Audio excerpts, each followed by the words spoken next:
Linda, I think we can start. Okay, thank you, Linda. All right, so tonight we're going to have an in-depth look at an incident that is recorded in the Quran itself that is mystical in its nature. So far from being an esoteric concept known only to mystics, the imaginal realm features in a prominent Quranic narrative concerning Moses, and this is in Surah 18, verses 60 to 82. Although the mysterious person Moses encounters is not named in the Quran itself, the general consensus among the Islamic community is that he is the prophet Al-Khidr, the name that literally means the green one or the verdant one. George Sale explains the context of the story in a footnote to his 1850 translation of the Quran through a summary of two prominent Muslim commentators. So tonight I have many readings, and I'm hoping that people will be willing to do 2 or 3 at a time. Milton is first on the hand, so let's start with number 1. They say that Moses, once preaching to the people, they admired his knowledge and eloquence so much that they asked him whether he knew any man in the world who was wiser than himself, to which he answered in the negative. Whereupon God, in a revelation, having reprehended him for his vanity, though some pretend that Moses asked God the question of his own accord, acquainted him that his servant Al-Khidr was more knowing than he, and at Moses' request told him that he might find that person at a certain rock where the two seas met, directing him to take a fish with him in a basket, and that where he missed the fish, that was the place. Accordingly, Moses set out with his servant Joshua in search of Al-Khidr, which expedition is here described. George Sale, the Quran. And most of you will remember that this is the translation that Shoghi Effendi had recommended at his time. I think it's been superseded in many ways since then, but at that time in the 40s and 50s, this was the best translation, the most accurate that was available. So here then is the full story as presented by Sayyid Hussein Nasser and 4 other Muslim scholars in the 2015 translation, The Study Quran. I've chosen this particular translation because of its intention to be universal and traditional at the same time. In expressing traditional Islamic views, it excludes modernistic or fundamentalist interpretations, which have appeared in the last 2 centuries. And number 2 is, I guess, going to be Rob. And hang on, you'll do more than one, I hope, Rob. And okay, so this is what Nasser had to say about their method. I'd just like to clarify the correct pronunciation. Is it Al-Khidr or is it Al-Khazir? Let's go with Khidr. Khidr. There are several different ways it's spelled and pronounced, but Excuse me. It is an Arabic word, and there is no yes. E and there is no S. It's Al-Khidr. Al-Khidr. Or Okay, Khidr. There is no vowel between the D and the R. right. And that means, as you mentioned earlier, the green one, or green. Okay, so say that one more time. I think Ready? Al-Khidr. Okay.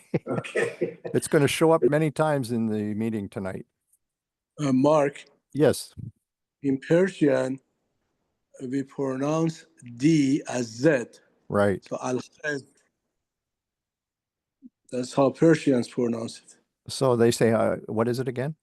Khidr. Al-Khidr. Z for zebra. Khidr. But the Quran is in Arabic. Correct. Yes, of course. I'm not disputing that. You take precedence in this. Okay, so we'll attempt to say this properly, but bear with us if we're not that good at it the first time through. Okay, so go ahead, Rob, with number 2.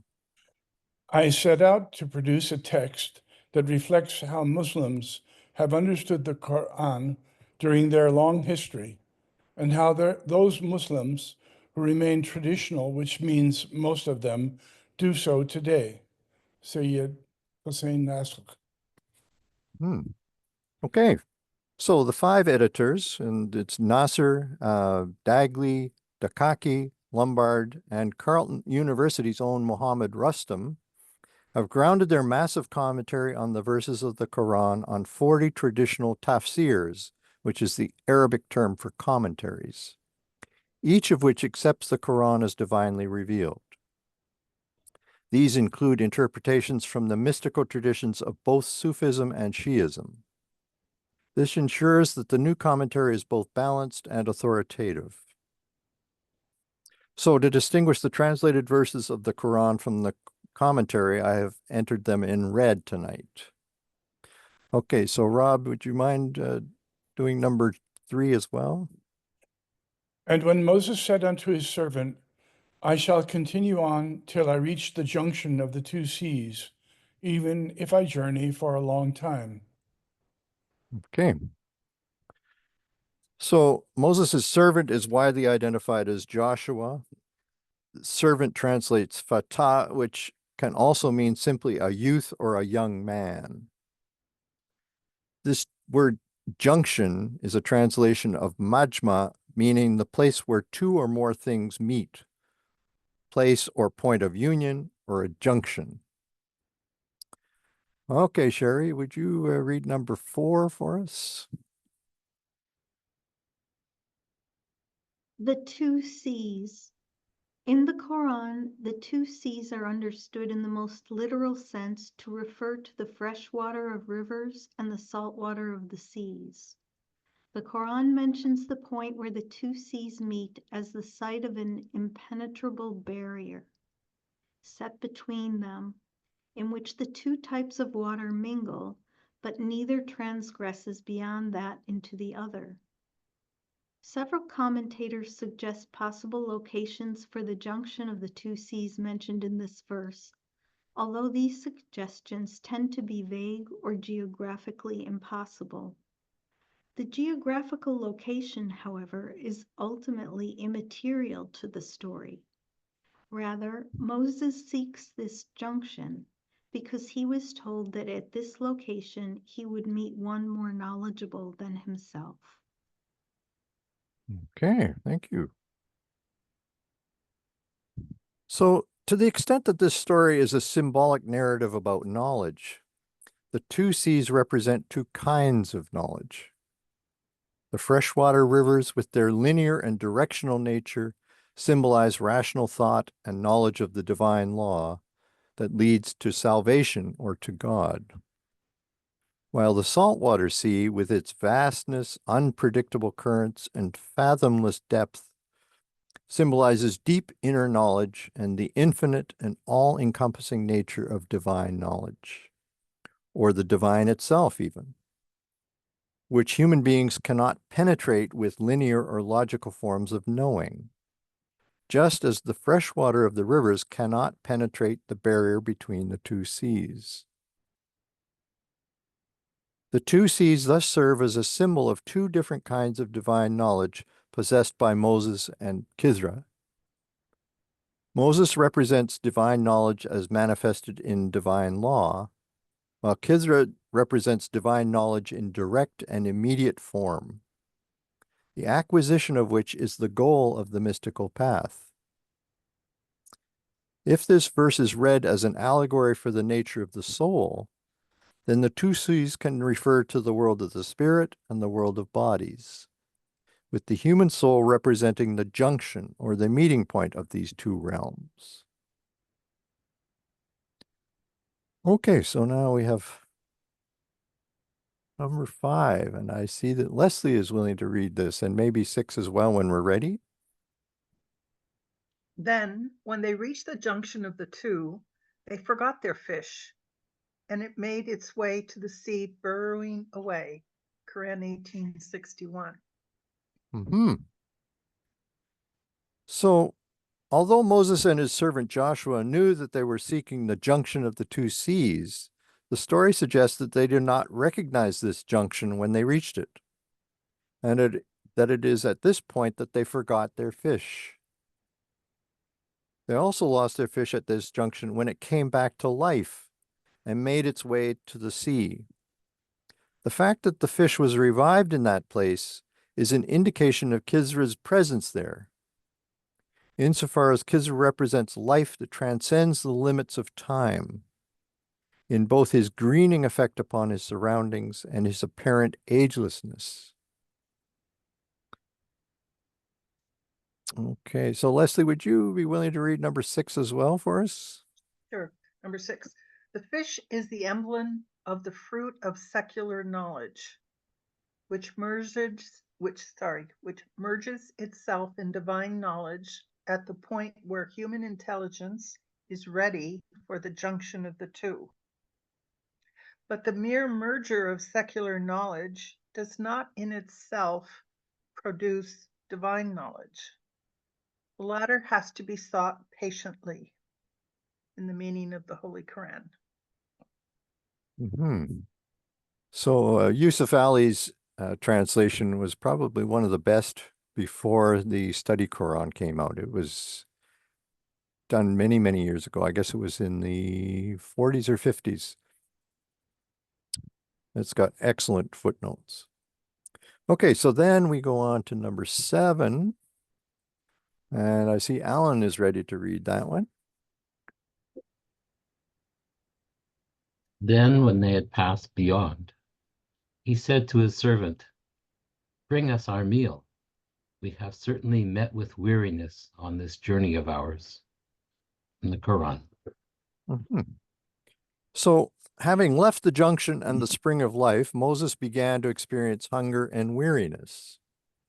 Moses thus asked his servant Joshua to bring them their meal, meaning the fish. Some suggest that God induced Moses' hunger in order to remind him of the fish and so facilitate his return to the junction of the two seas, because he'd gone right by it. They passed on, but the stages now became heavier and heavier and more fatiguing to Moses. So when our old knowledge is exhausted and we come to the brink of new knowledge, we have a feeling of strangeness, heaviness, and difficulty, especially when we want to pass the new knowledge by and do not make it our own. Some refreshment, even if it be in our own traditional way, is required to sustain us. But we must retrace our steps and seek the accredited repository of the knowledge which is our quest. It is our business to seek him out. We shall not find him without effort. Okay, Alan, how about another one? Number Sure. 8. He said, "Didst thou see? When we took refuge at the rock, indeed, I forgot the fish, and not made me neglect to mention it, save Satan. And it made its way to the sea in a wondrous manner." Thank you. So Joshua actually saw the fish swimming away in the sea and yet forgot to tell his master. In this case, the forgetting was more than forgetting. Inertia made him refrain from telling the important news. In such matters, inertia is almost as bad as active spite, the suggestion of Satan. So new knowledge or spiritual knowledge is not only passed by in ignorance, but sometimes by culpable negligence. Okay, so I see that we have Linda ready now. Are you going to be able to read without an echo? I think so. Yeah. I wonder why it didn't We'll have work to last figure time. that out. We had an echo another time, but we'll figure Yeah, that okay, so number 9 and also 10 later. out. Okay. He said, "That is what we were seeking." So they turned back, retracing their steps. So if the story is read as a symbolic narrative for the journey of the soul, Moses retracing his steps represents the spiritual journey back to God, reversing the fall into worldly existence and separation from God, a return to the first fitra, or primordial nature, in which the human being was created initially. Okay, Linda, did you want to read 10 as well? There they found a servant from among our servants, whom we had granted a mercy from us, and whom we had taught knowledge from our presence. Okay, thank you.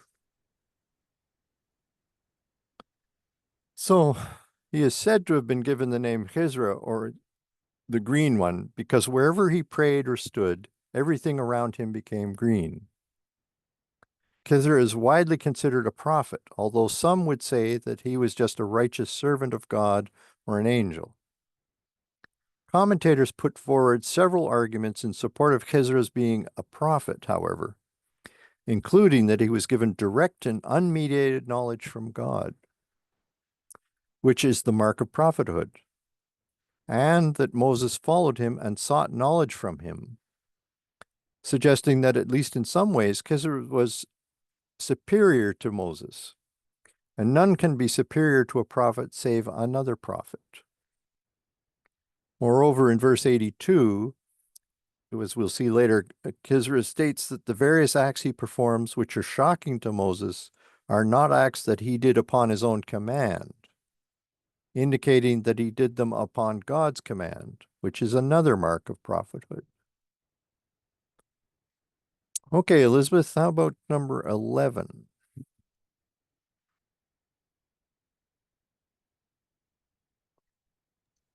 Okay, knowledge from our presence.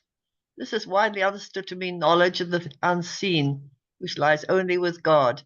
This is an esoteric knowledge of the inner realities of things and of universal truths revealed directly to him, without the intermediary of a human teacher, acquired through divine inspiration rather than through human effort.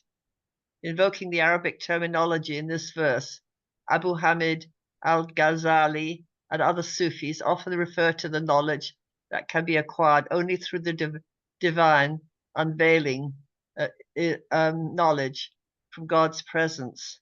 And the Baghdadi Sufi master Junaid referred to Khidr's knowledge and the unveiling of lights from the recesses of the unseen, Nazar al, the study Qur'an.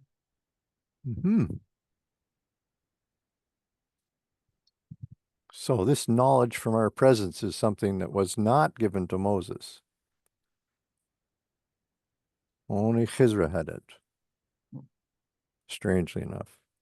Okay, so let's go on.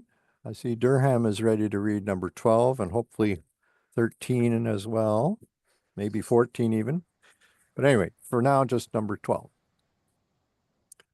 Moses said unto him, Shall I follow thee, that thou mightest teach me some of that which thou hast been taught of sound judgment? He said, Truly thou... Sorry, not yet, not yet. Okay.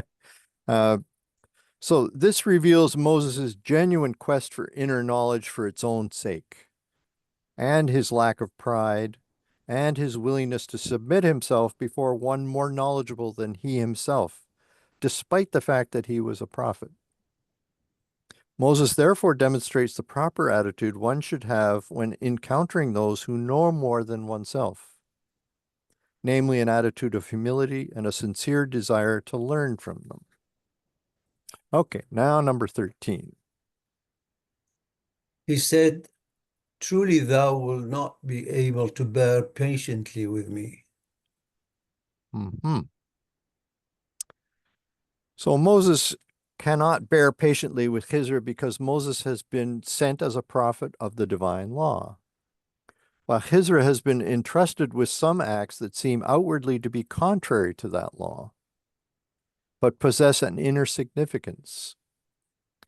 Like the water of the two seas that briefly commingle at the junction or barzak between them, Moses and Khidr can travel together for a short period of time, but ultimately each must go their separate ways so that the one prophet does not compromise the mission of the other.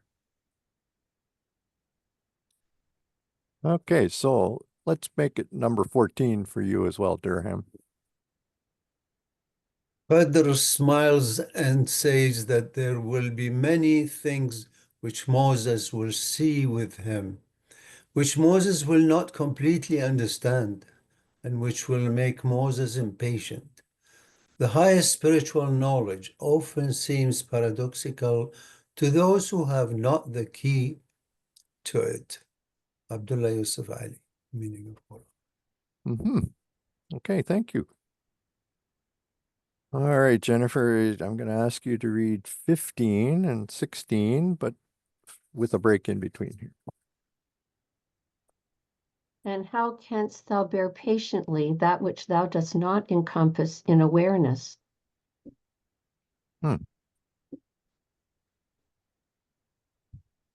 Moses cannot bear patiently with Khidr because Moses has been sent as a prophet of the divine law, while Khidr has been entrusted with some acts that seem outwardly to be contrary to that law, but possess an inner significance. Oops, I think I just read the wrong. Something I'd already read again. Okay, sorry.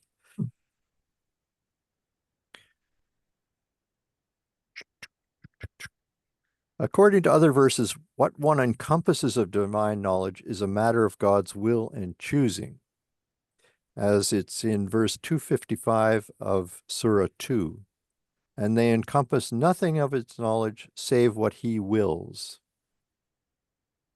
In this narrative, Moses has only been taught what is just and righteous with regard to the outward and apparent realities of things, and has no knowledge of the unseen, a knowledge that has been granted to Khidr. Moses, unlike Khidr, is bound by time and the limits of the material body, which according to some Sufi commentators is what veiled him from knowledge of the unseen realities and spiritual truths that had been granted to Khidr, who in his agelessness appears free of the body's encumbrance and decay. Okay, Jennifer, 16 is the one. He, Moses, said, Thou wilt find me patient, if God wills, and I shall not disobey thee in any matter. So Moses has faith. He adopts the true attitude of the learner to the teacher and promises to obey in all things with the help of Allah. The teacher is doubtful, but permits him to follow him on a condition that he asks no questions about anything until the teacher himself mentions it first. Okay, Jennifer, how about 17 as well? Oops. He said, If thou wouldst follow me, then question me not about anything till I make mention of it to thee. Okay, thank you. So Khidr's words suggest the etiquette of a teacher or master toward a disciple.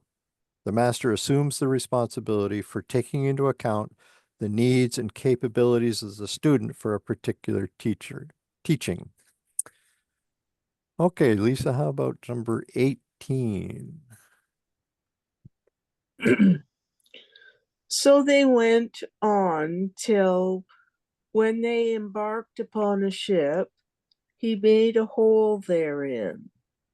He, Moses, said, Didst thou make a hole in it in order to drown its people? Thou hast done a monstrous thing. Okay, so this is the first of the acts that Khidr does that Moses has no idea why he's done it. If this account is interpreted as a symbolic narrative for this journey of the soul, the ship may then symbolize the body, which carries individuals across the sea of material existence and allows them to perform acts of worship. Khidr's breaking the ship can thus represent the manner in which the hold of the body upon the soul may be broken, through spiritual exercises and asceticism. Okay, Lisa, how about 19. He said, Did I not say unto thee that thou wouldst not be able to bear patiently with me? And hang on, it'll get you for 20 as well. Okay. So this is a warning that one's resolve must be stronger if one is to follow such a path. Okay, 20 then, Lisa. He, Moses, said, Take me not to task for having forgotten, nor make me suffer much hardship on account of what I have done. So Moses' request recalls verse 286 of Surah 2, where the believers pray, Our Lord, take us not to task if we forget or err. Okay, Lisa, we'll finish this part here, number 21. So they went on till they met a young boy, and he slew him. He, Moses, said, Didst thou slay a pure soul who had slain no other soul? Thou hast certainly done a terrible thing. Okay, thank you. Such a slaying is completely contrary to the divine law brought by Moses. So in Surah 5, for instance, he says, We prescribe for the children of Israel that whosoever slays a soul, unless it be for another soul or working corruption upon the earth, it is as though he slew mankind altogether. Moses considered this act to be worse than what Khidr had done before.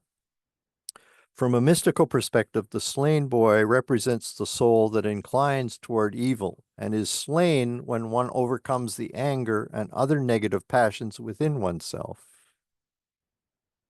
So you see how the commentators are mentioning the different levels that each of these little lines can be read at. Okay, Jennifer, I think I'm going to ask you to read the next 3 without a break.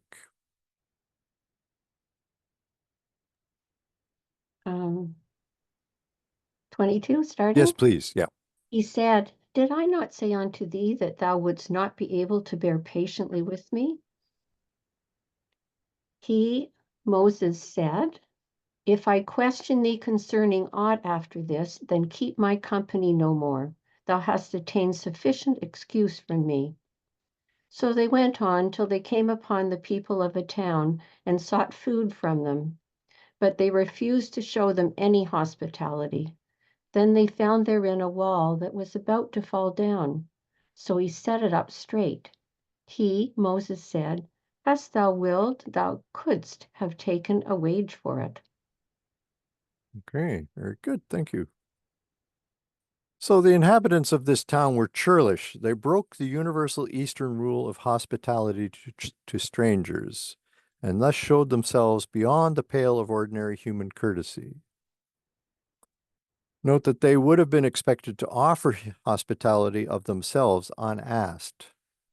Here Moses and his companion actually had to ask for hospitality and were refused point blank.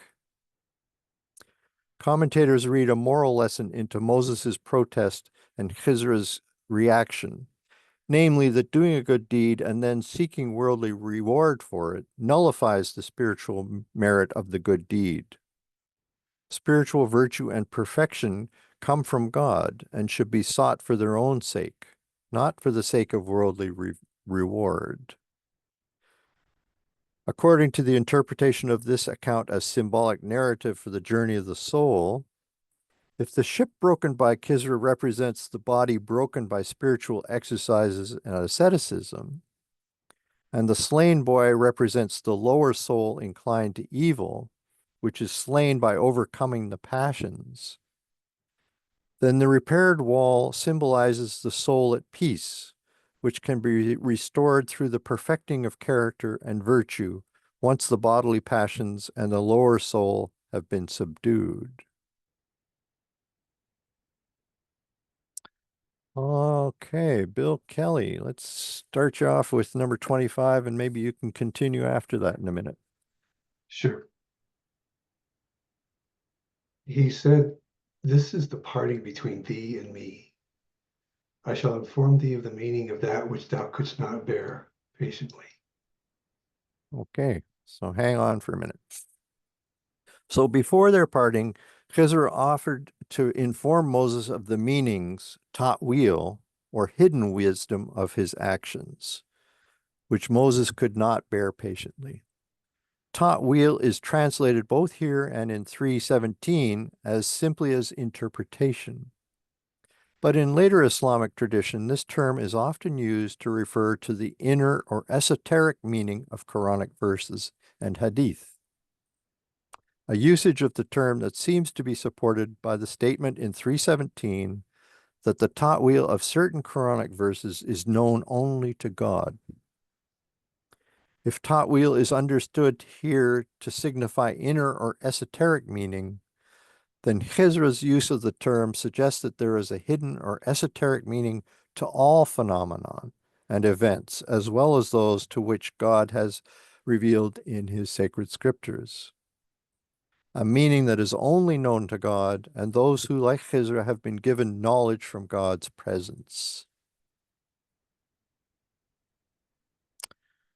Okay, so let's continue with the story. Bill, number 26.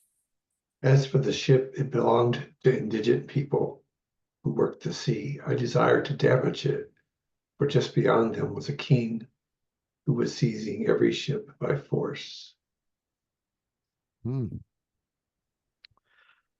So they went on the boat, which was plying for hire. Its owners were not even ordinary men who plied for trade. They had been reduced to great poverty, perhaps from affluent circumstances, and deserved great commiseration, the more so as they preferred an honest calling to begging for charity. They did not know, but Khidr did, that the boat, perhaps a new one, had been marked down to be commandeered by an unjust king who seized on every boat he could get. It may have been for warlike purposes.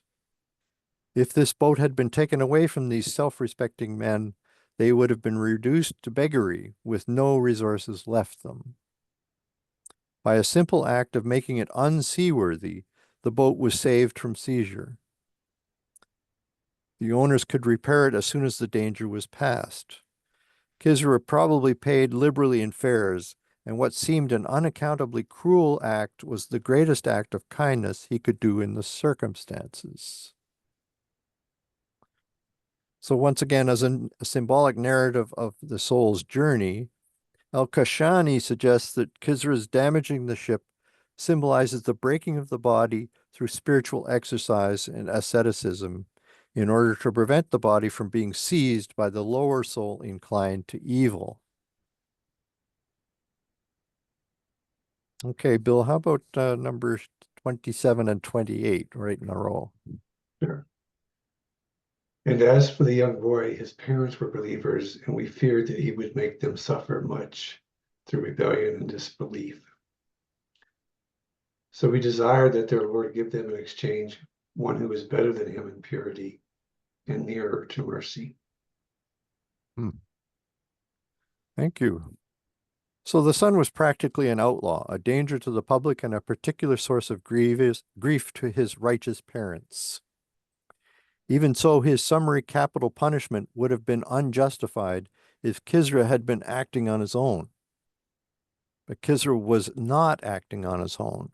He was acting on higher authority and removing a public scourge, who was also a source of extreme sorrow and humiliation to his parents. His parents are promised a better behaved son who would love them and be a credit to them. The story also serves as a narrative demonstration of the difference between God's will for human beings as discerned through the prescriptive commands found in sacred law and revelation, and his ultimate will and decree, which transcends human understanding. It thus serves as a source of meditation on the different levels of God's will and the relation between God's will and human justice. Okay, Milton, we're back to you. Number 29. And as for the wall, it belonged to 2 orphan boys in a city, and beneath it was a treasure belonging to them. Their father was righteous, and thy Lord desired that they should reach their maturity and extract their treasure as a mercy from thy Lord. And I did not do this upon my own command. This is the meaning of that which thou couldst not bear patiently. Qur'an. Okay, thank you. So the wall was in a ruinous state. If it had fallen, the treasure buried beneath it would have been exposed and would certainly have been looted among such a churlish and selfish people. The treasure had been collected and buried by a righteous man. It was not, in any sense of the word, ill-gotten gains. It was buried expressly in the interests of the orphans by their father before his death. It was intended that the orphans should grow up and take possession of their heritage. It was also expected that they would be righteous men like their father and use the treasure in good works and advancing righteousness among an otherwise wicked community. There was thus both public and private interests involved in all 3 incidents. So reading the story as an analogy for the soul, Al-Kashani suggests that the repaired wall symbolizes the soul at peace, which can be repaired once the baser elements of the soul have been subdued. The treasure buried beneath the wall refers to spiritual knowledge buried within the heart, which can only be accessed once the soul has been rendered at peace, and once intellectual faculties reach their maturity and are free from the temptations of the body and lower soul. So, what can we make of this story? What does it teach us about the imaginal realm? The clue as to the whereabouts of this interaction between Moses and Khidr lies in the phrase, the junction of the 2 seas. Commentators often shorten this to between 2 seas. The technical Arabic term for such a place is barzakh, which is defined as an interval, gap, break, partition, bar, obstruction, or isthmus. Each of these meanings is referring to an intermediate or transition zone, a location which shares the attributes of both of the regions it joins. As it turns out, this is one of the numerous synonyms for the imaginal realm, the alamo mithal. As we will see again and again in the coming classes, the imaginal realm lies between the universe of pure spirit and that of the sensible world. To use the terms we have learned in class 2, it lies between Jabarut and Nasut. Consequently, it shares characteristics from both worlds. It is a transition zone, the world of suprasensory sensibility, and the world in which spirits are materialized and bodies spiritualized.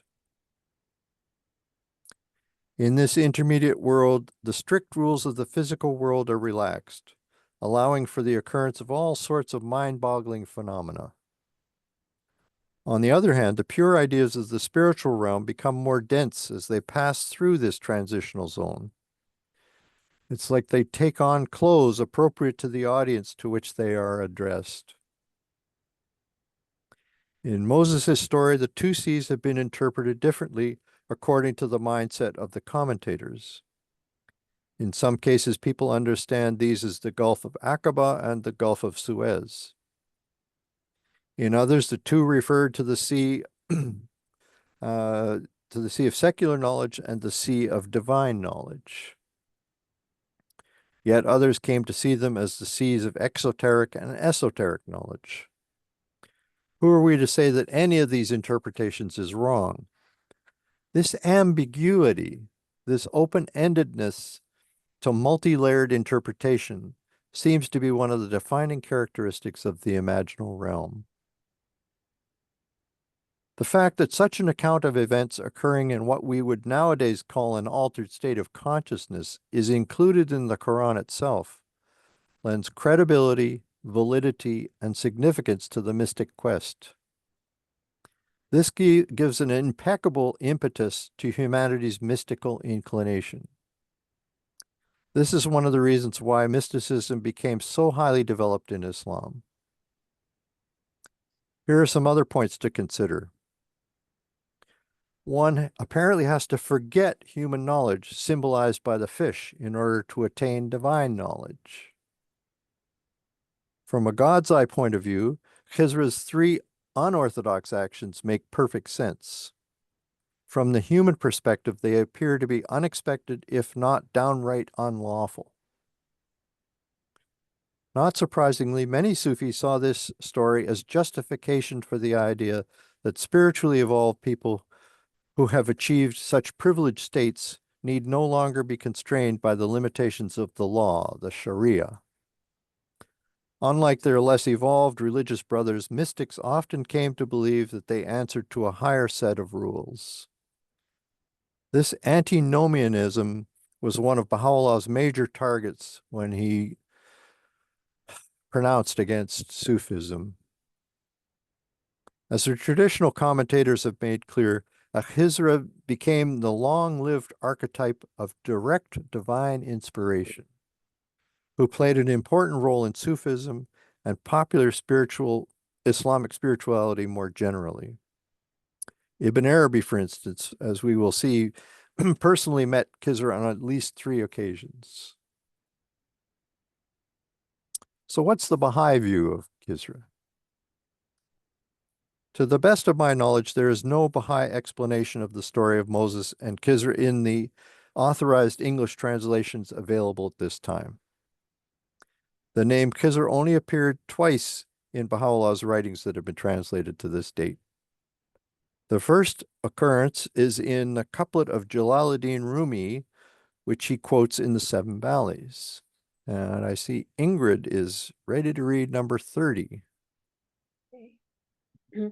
There is many an utterance of the mystic seers and doctors of former times, which I have not mentioned here, since I mislike the copious citation from sayings of the past. For quotation from the words of others proveth acquired learning, not the divine bestowal. Even so much as we have quoted, could you move it up? Oh, I beg your pardon. Sorry, I'm not. Yeah. Even so much as we have quoted here is out of deference to the wont of men and after the manner of the friends. Further, such matters are beyond the scope of this epistle. Our unwillingness to recount their sayings is not from pride. Rather is it a manifestation of wisdom and a demonstration of grace. If Khidr did wreck the vessel on the sea, yet in this wrong there are 1,000 rights. From Baha'u'llah. Okay, thank you. The second appearance is in an Islamic hadith which Baha'u'llah quotes in the Epistle to the Son of the Wolf. He makes no comment on the name in this particular context. Okay, Marie, this is a bit of a lengthy one, but just take your time.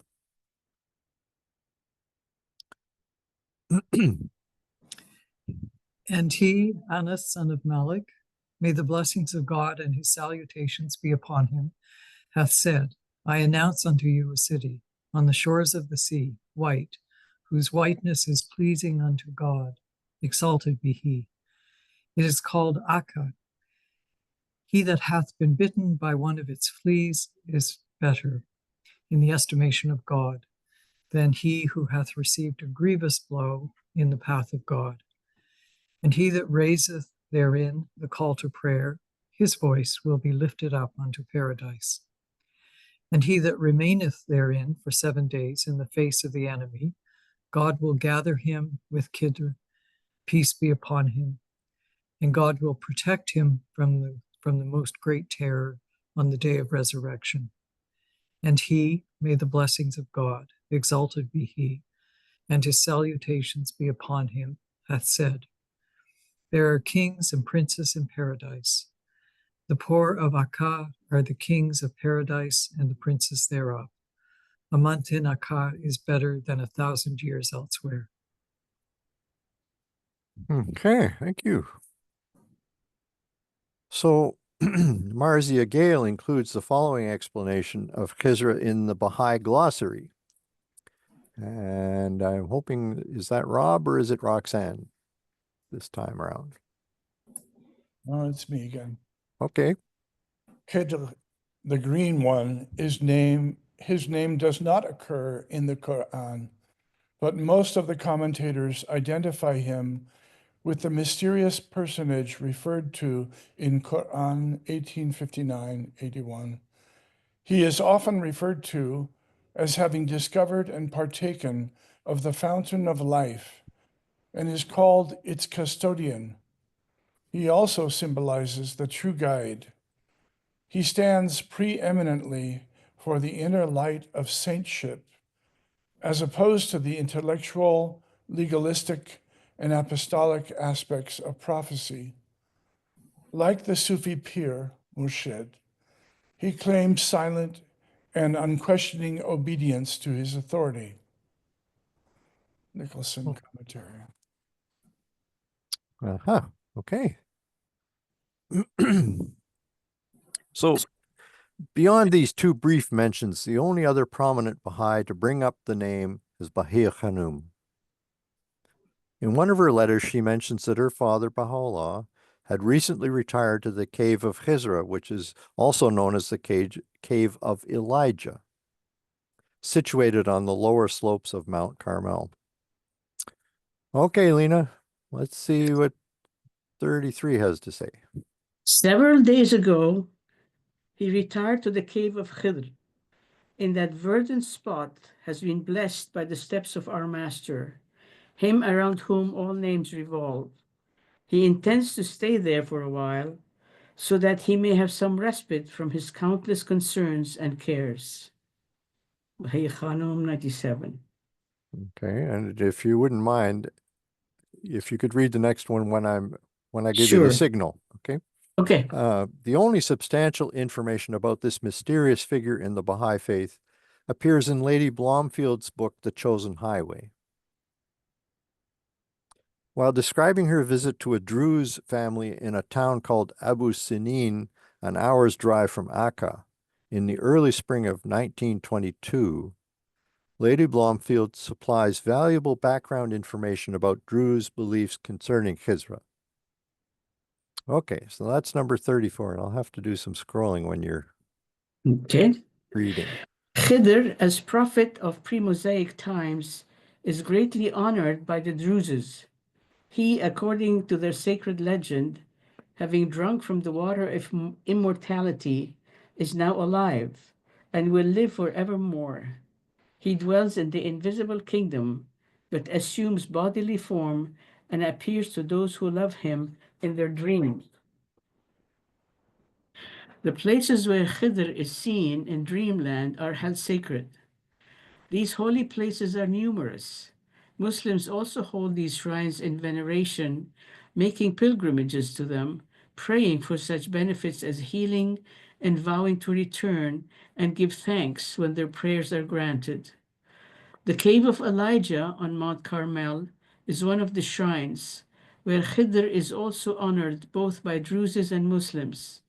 Important pilgrimages are made to this cave at certain seasons of the year, where a lamb is sacrificed in memory of Abraham and of Isaac, whom they look upon as friends of Khidr, also associated with Moses and Elijah. Lady Bloomfield, The Chosen Highway. Okay, thank you. So, as luck would have it, a brief discussion occurred on the Tarjuman listserv while I was researching the story of Moses and Khidr. Giulio Savi, the prominent Italian Baha'i scholar, directed the Baha'i translator's attention to the following reference. And I see Tamrat is here, ready to go. Thank you very much. If you could read the last two, not write it, just one at a time for now. Okay, so number 35. All right, thank you. Abdul Baha wrote in tablet to Nushbadi, in Ishraq Kavari, Madiyya Ismani, volume 2, page 42, that Khidr should not be intended as a real person, but as metaphor for the spiritual reality of Moses. This is from email from Julio Savi, January 23rd, 2006, to the Tarjuman Nistver Serb. Okay, thank you. Now, hang on and I'll come back to you in a minute. In this case, Khidr would be the subtle personification of Moses's own higher dimensions, possibly in Jabarut or Lahut. In her response to Savi, Susan Manick, who lives in the southern United States, asserted that Khidr performed the same function in Moses's life as the Maid of Heaven did in Baha'u'llah's. Now, that's an interesting thought. From Great Britain, Khazeh Fanana Pazir offered a tentative provisional translation of one of Baha'u'llah's sacred writings dealing with this subject. Okay, so Tamara, that's the last one, number 36.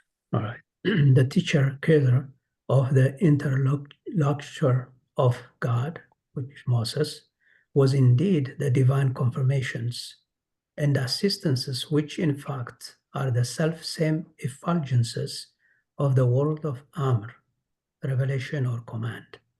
These are speaking even now.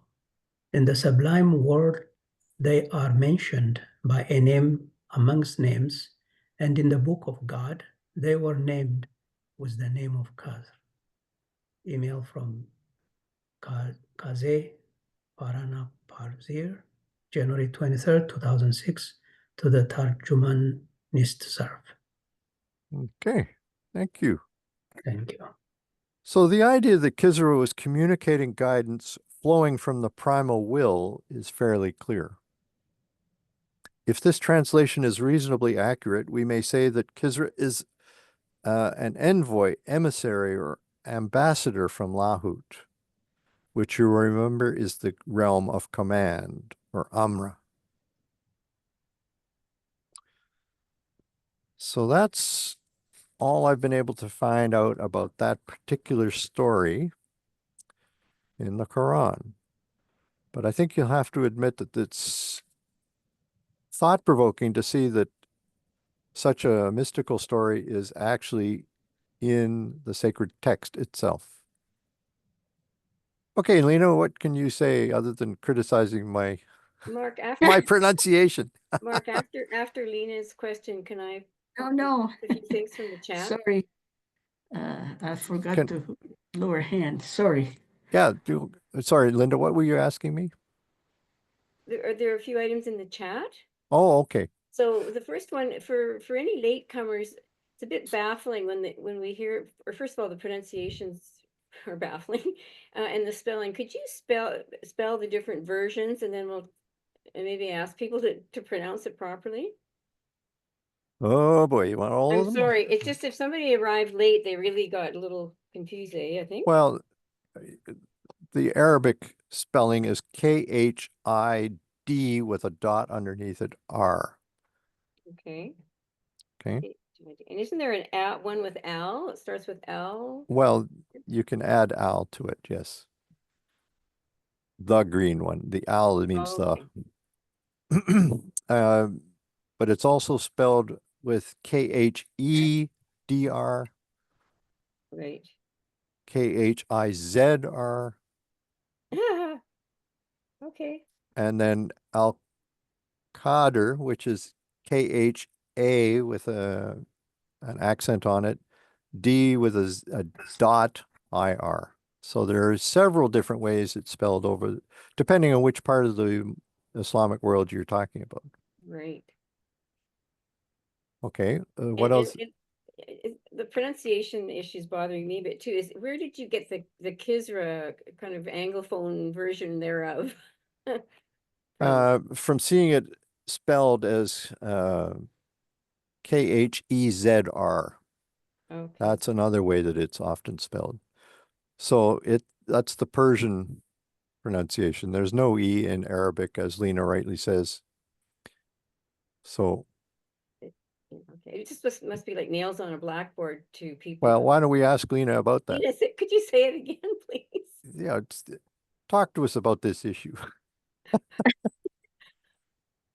Okay, first, a D with a dot under it is the transliteration of the sound the. T as in sound that as in the or that. It's Okay. a strong TH sound. This is the D with a dot under it. Okay. But you can say it that way, or you can say it with the D, it's okay. So you can say it Khidr or Khidr. But the easiest way is keep it Khidr. The K and the H are, you don't have it in English, so let's not worry about it. Just keep it into a K. Khidr. Khidr. Is that the least offensive if we were to say it that way? Well, it's the closest to the spelling. I don't think it's offense. Nobody's offended. Closest to the spelling, okay. Yeah. Okay. So, but Lena, you had your hand up. You had a comment. I or a- forgot to take it down. I did. I'm sorry. Oh, No, oh. yeah. I Okay. forgot to lower my hand on the chat thing. Okay. It gets complicated because the Persians pronounce it their way. Yes. The Arabs have their way. Lena's Yes. But Absolutely. then when the Persians say it, they say it slightly differently. They would probably say something like Khidr. Yes. Welcome to the one world. Yeah, but can I say something? Sure, Nina, go ahead. I don't know what is it when she was saying it is greenery, or because it can mean many things.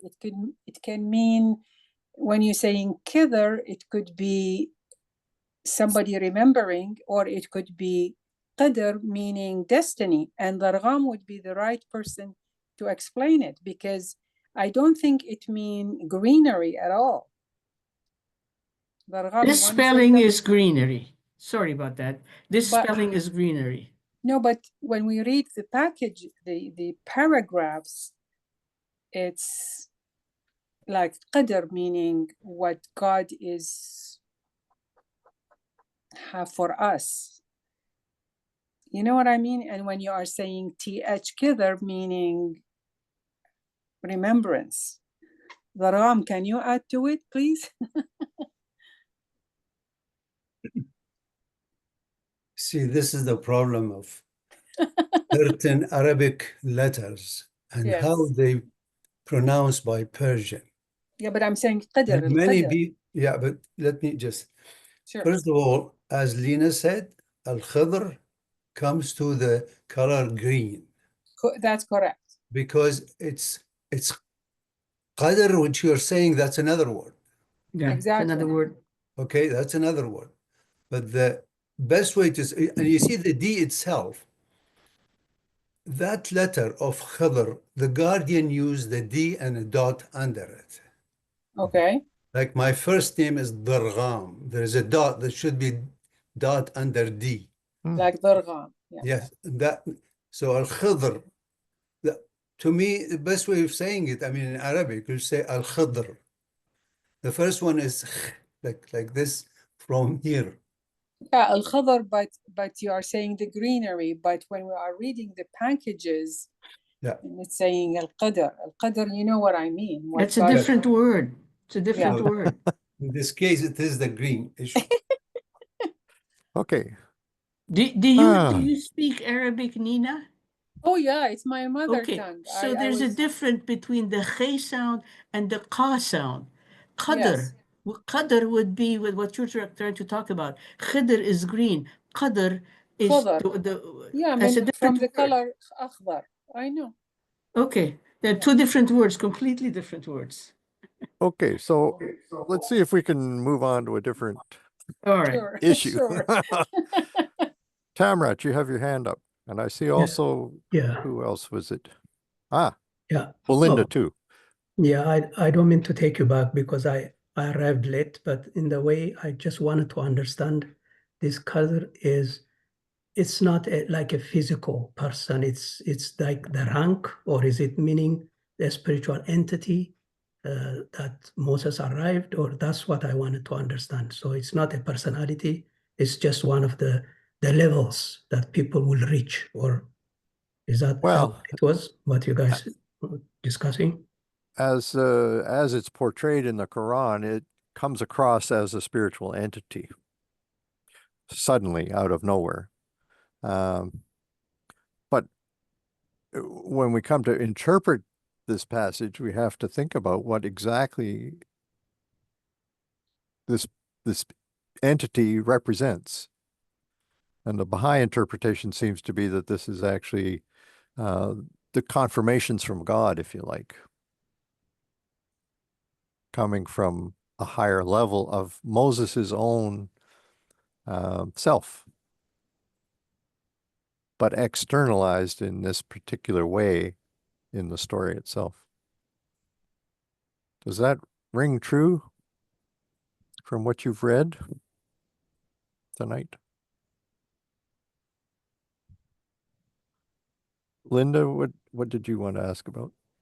I just wanted to make sure we address the items in the chat, the questions. Okay. What are they? So, well, there's a question from Rob and Roxanne, so maybe they can ask it since they're here. And then there's a question from Bill Kelly. He had to leave, so I'll ask his question. Okay. Are they there? Rob, are you here? Yeah. So, Oh, well, there. the question was, it said that Ibn Arabi met Khidr. And so I was asking that question. Now, we've been over this, so I'm getting a sense of it, but it seems to me that it's also reminiscent of the maiden that appeared to Baha'u'llah, as was stated, and also I think I can't repeat how you described it, Mark, but the higher state of Moses and Baha'u'llah, or yeah, it seems connected with those manifestations and their spiritual yeah, I don't know how to describe that, but the maiden we read about in Baha'i writings is very mysterious, and it would seem that Khidr is similar. Well, that's one possibility that we should entertain seriously. Although I was recently reading something about the Maid of Heaven, which made it clear that the maid was actually the Bab. Oh. Which puts a different spin on things. So, I mean, we're just human here, right? So, we don't know. But you're raising a good point that this guy seems to show up a lot around prophets. Well, my question originally was, how could it be that Ibn Arabi, who was not a manifestation, how could he claim to have had a consultation with him? Well, it seems that Khidr doesn't necessarily meet just with prophets. In fact, he meets with all kinds of ordinary people and highly evolved Sufis as well. And there are many, many, many stories of this. So that's one of the reasons I've based the talk about Ibn Arabi around his 4 encounters with Khidr. I could have focused on other things, but I thought because we'd done this particular story from the Quran that we should pick up on that and see what he does, what his encounter is like.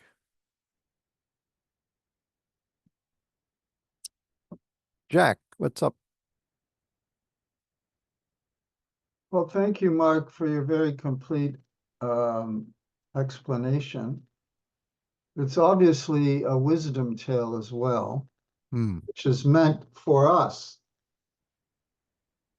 I won't spin out that one out too much because you might cut me off for talking for too long again. But you know, Abdu'l-Baha says we have a text from Abdu'l-Baha that we read tonight that says Khidr. I'll have to say it that way because I can't get the in Arabic quite right. So I'll go for the Persian way because it's probably easier for me. Abdu'l-Baha said that this person doesn't exist as a historical individual. There was no historical person called Khidr. Abdu'l-Baha says that. We read that tonight. Yep. He said it represents the spiritual reality of prophethood.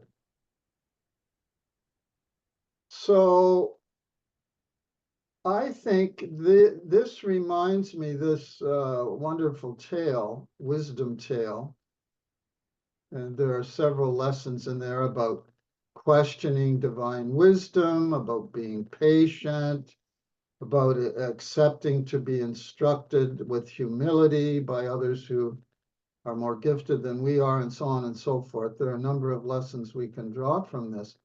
But it reminds me in a way of the reproaches that are made to the prophets of God in the holy books. Abdu'l-Baha says these are not reproaches to them, but they're meant for us. That's a good point. They're meant for us, but for some unknown reason, they're addressed to the manifestation.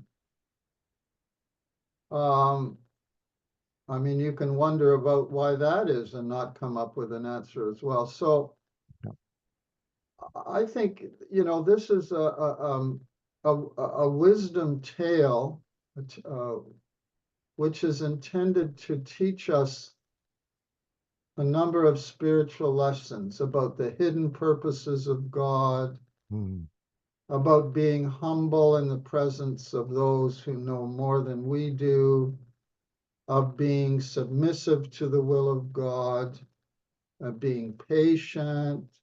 Like, there are a lot of lessons in this story. Now, the metaphysical reality of what this refers to, that's a lot harder to figure out. Yeah. I don't necessarily, Khaze Fananapazir is a very good scholar, but I don't necessarily, unless it's scriptural, see the connection between Khidr and the Maid of Heaven. I can't make quite that connection easily. That might be because my brain is a little slow tonight. I don't know. I can't quite see that parallel somehow, but unless, you know, was the Maid of Heaven, Mark, do you think the Maid of Heaven was just another personification of Baha'u'llah himself? Quite possibly. It's very mysterious. Anyway, those are just a few comments I wanted to make. Okay. Well, you're right. I mean, it raises a lot of issues, but I think you're taking the right tact by focusing on the fact that these are lessons meant for the readers of the Quran or the reciters, right? So we're now in that group, so we now have to struggle to figure out what the messages really are for us. Seppi from Australia, my goodness, what do you have to say? Alapa, everyone. Sorry, I joined a bit late due to work, but so maybe you've already covered these things about Khidr. The little that I know, since growing up, he was always mentioned as like Hazrat Khidr, like a prophet. And his name was often accompanied, we would say Khidr and Elias together. Yeah. And he's a being who helps people when they are lost. So if you're a sailor or you're a, you know, a hiker or something and you're lost, you don't know which way to go, Khidr appears as an old man and he tells you, come with me, I'll show you the way. And then he disappears. And if you tell the people, this person was with me, they haven't seen him. They'll say, who do you mean? It was just you, that we didn't see any old man with you. Yeah. So he's a mystical being who comes and shows you the way and then he disappears. So whether he's there in reality or not, that's what I've heard from the poetry and, you know, literature and stories of Persian things, the little that I know. I don't know if that helps anything. I think it does. Thank you. That's great. Thank you very much. Yeah, it's good to Thank hear you. from the tradition. Okay, Shadan in Seychelles.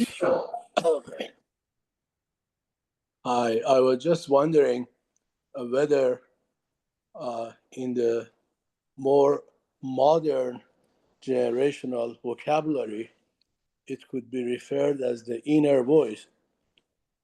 A lot of people, especially when you talk to younger people, they say, listen to your heart, listen to the inner voice. I would refer to Khidr as a spiritual inner voice because the inner voice could equally come from our ego. But Khidr being the good inner voice, the spiritual inner voice, the inner voice for goodness. Just an observation. That's good. I like that. And I'm wondering, is Khidr the trust of God that we started with? In the sense of your deep, deep, deep self, the thing that God has actually placed in you to help guide you to Him. Could that be?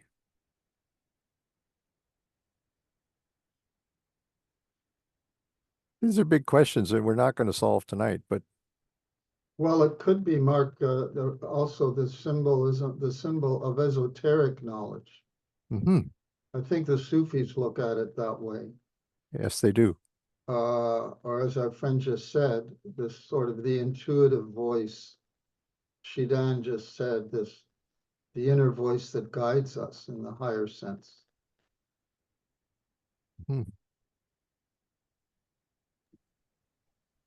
And he's posted a note saying moral compass. Moral compass. I have a lot of trouble distinguishing these elements of the spiritual world seem to me to have to do with the soul and the sign of God that's put in every soul, but that universe, that panorama, it doesn't have any geographical distinctions, and all of the inspiration it's amorphous to me. I don't know how it connects to anything else. It just seems to be a fantastic phenomenon that is integral with our spiritual life. So I don't know how to distinguish it. So if I'm hearing you right, Rob, you're saying that there are multiple sources of that inner voice or of inner voices, shall we say? No, I can't make out. I can't make them out or, to describe Khidr, or, I mean, what inspiration comes from our soul, I find it, I think that's deeply personal and not really something that I could map out. I don't. Well, you don't want to, first of all. You don't want to kill it, right? Right. You No, want it's not about defining it or killing it. It's just not being able to really, for me, if in order to make a distinction about something, I have to have a reference. And so, these things are spiritual things, and I don't have a roadmap for that. It's just something that you feel and you follow, but it's not always clear how or where or when.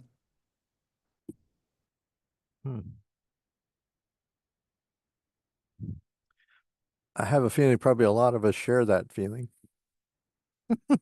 I wouldn't be at all surprised that it's fuzzy, but when you're opening your inner eye, things are probably blurry at first, indistinct.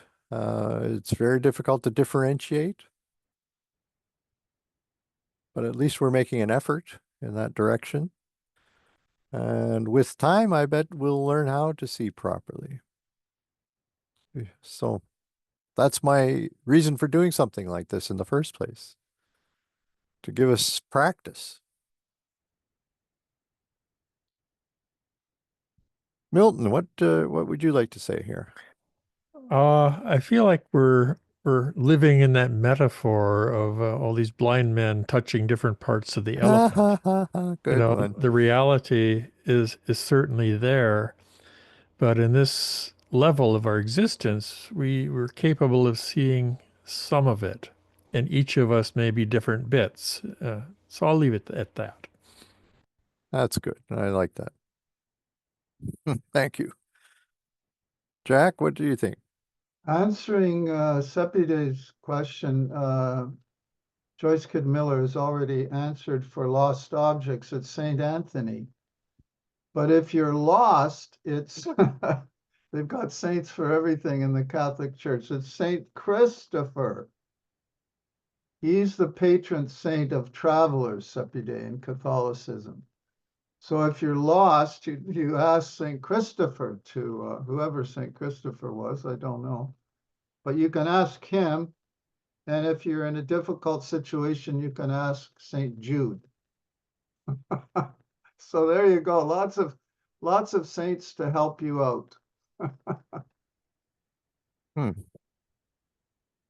Okay, Durham. 3 things, very quick. Okay. What Milton mentioned about the elephant and so on. You see, all the reading that we read from Qur'an tonight is from a chapter 18, which is called the cave. Right. Okay, and there are these people inside. It was dark, and one fellow say, look, this is this. The other say, no, this is this. That's one point I thought just to mention, so you know what we were reading. That's number one. Second, in Islamic literature, Al-Khidr, many sheikhs, especially the mystic, they say we met Al-Khidr, not only Ibn Arabi. That's another point. The other one, Sapi mentioned something about Khidr Ilyas. That name is a festival in Baghdad, in Iraq, where they celebrate in February, that festival. And they light candles, lot of candles, and at a certain time they throw it in Tigris River with hopes and so on. So I just thought to mention these 3 things. Very interesting. Oh. Okay. So have we wrapped up tonight early? Mark, I'd like to read out Bill's question. Oh, please. Or comment. I can just find it here. He asks, is there a single cohesive and complete interpretation or translation of the line by line readings that we had? And maybe Durham just referred to that. Something that's got the whole story. Durham just talked about the cave. Is that where you would find the whole story? Yeah. Yes. Yeah, Surah 18. Okay. Which is a very interesting story about a group of people who end up in a cave with a dog. Okay. When they wake up, they come out and it's 300 years later. So, and then it's followed by this story that we just read tonight. So it's a mysterious one. Okay, Timrat, what's on your mind? Yeah, while thinking about this, I came across an article by this lady, Kathy, who mentioned about the maid of heaven, the one we talked about earlier. Yeah. It's interesting relationships, here. It's just a paragraph, maybe if you allow me to read it. Sure. Titled, The Maid of Heaven, a Symbol of the Divinity of Women. And here it says, throughout religious history, God has endowed the station of prophethood by revealing himself to his divine messengers through various spiritual symbols. Moses received his revelation through the burning bush. Later, Jesus saw the Spirit of God descending as a dove, lighting on him. Gautama Buddha received his revelation while in deep meditation under the Bodhi tree. The angel Gabriel visited Muhammad, revealing to him the beginnings of what would later become the Quran. Most recently, Baha'u'llah, the prophet and founder of Baha'i faith, received his revelation from the Maid of Heaven, a symbol of the divine female principle and an important symbol of the new, more feminine age of humanity, the Baha'i teachings promise. So the other thing which I create a parallel with, if you, those different kingdoms of God, from material to plant kingdom and animal kingdom, the human, and then beyond that. So that make me think about that as well, like the fire as a material, and the tree, something like the plant kingdom representing, and then the human is the Gabriel who was revealed to Muhammad to connect that power of God through him, and then the female is the last, which is the highest mode of us, mode of humanity, giving that echelon of the highest form of divinity. So that make me think about those strata of levels, which again, also parallel again with your mission of teaching us about, the various levels of spiritual worlds, the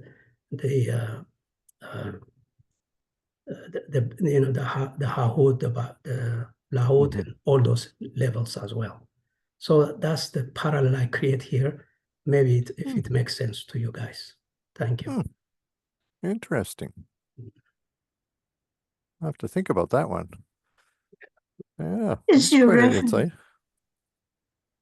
What is the reference, please? The reference is if you go BahaiTeachings.org, it's on, the article is written by this lady, Kathy Roman. So it's March 8, 2021. So if you just Google BahaiTeachings.org, if you go there, you will see it, the whole article there. It's a lot more elaboration she has on there. It's very interesting and to read.